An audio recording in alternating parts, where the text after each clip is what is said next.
গণ অভ্যুত্থানে ক্ষমতাচ্যুত হাসিনার ভাষণের প্রতিক্রিয়ায় দেশের বিভিন্ন স্থানে আওয়ামী লীগ নেতাদের ঘরবাড়িতে ভাঙচুর আগুন দেয় বিক্ষুব্ধরা। বুলডোজার কর্মসূচি ঘোষণার পর থেকে বিক্ষোভ শুরু হয়। এ সময় বিক্ষুব্ধরা হাসিনা ও আওয়ামী লীগের বিরুদ্ধে বিভিন্ন স্লোগান দেয়। প্রতিনিধিদের তথ্য ছবিতে ডেস্ক রিপোর্ট।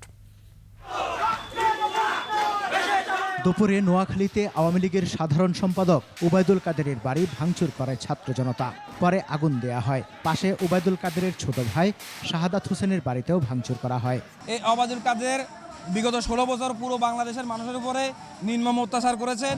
এমনকি তারা পুলিশ এবং তাদের দলীয় নেতাকর্মীদের মাধ্যমে তাদের ভিন্ন মতে যারাই ছিল প্রত্যেকের উপরে দমন নিপীড়ন চালিয়েছে। সারা দেশে স্বৈরাচারের যেসব দোসররা এখন এসব আস্তানাতে আসে লুকিয়ে আছে, আমরা তাদেরকে খুঁজে খুঁজে বের করব এবং এই সকল আস্তানাকে আমরা মাটির সাথে মিশিয়ে দেব। রাজশাহীর বাঘায় সাবেক পররাষ্ট্র প্রতিমন্ত্রী শাহরিয়ার আলমের বাড়িতে ভাঙচুর ও আগুন দেয়া হয়।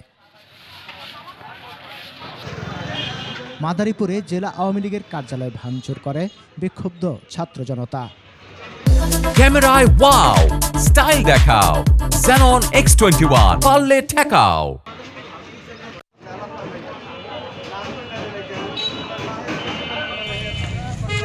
খুলনায় ভাঙচুর ও আগুন দেয়া হয় শেখ আবু নাসেরের বাড়িতে। খুলনাতে যত অন্যায় হয়েছে, যত ভূমিদস্যু থেকে শুরু করে যেখানে যত দখল, সব কিছুর মূল হোতা ছিল ওরা। তো এখানে বসে কাকে কিভাবে মারবে এই রকম পরিকল্পনা এখানে বসে বসে করতে। এছাড়া বরিশালে বুলডোজার দিয়ে গড়িয়ে দেওয়া হয় শেখ হাসিনার ভাগ্নে সাবেক মেয়র সেরনিয়াবাদ সাদিক আব্দুল্লাহর বাড়ি। ভাঙচুর হয় সাবেক মন্ত্রী আমির হোসেন আমু, ভোলায় তুফাইল আহমেদের বাসভবন প্রিয় কুটির, কুষ্টিয়ায় মাহবুবুল আলম হানিফের বাড়ি সহ অন্যান্য স্থানে আওয়ামী লীগ নেতাদের বাড়ি। সমর ইসলাম, ডেস্ক রিপোর্ট, 21 টেলিভিশন।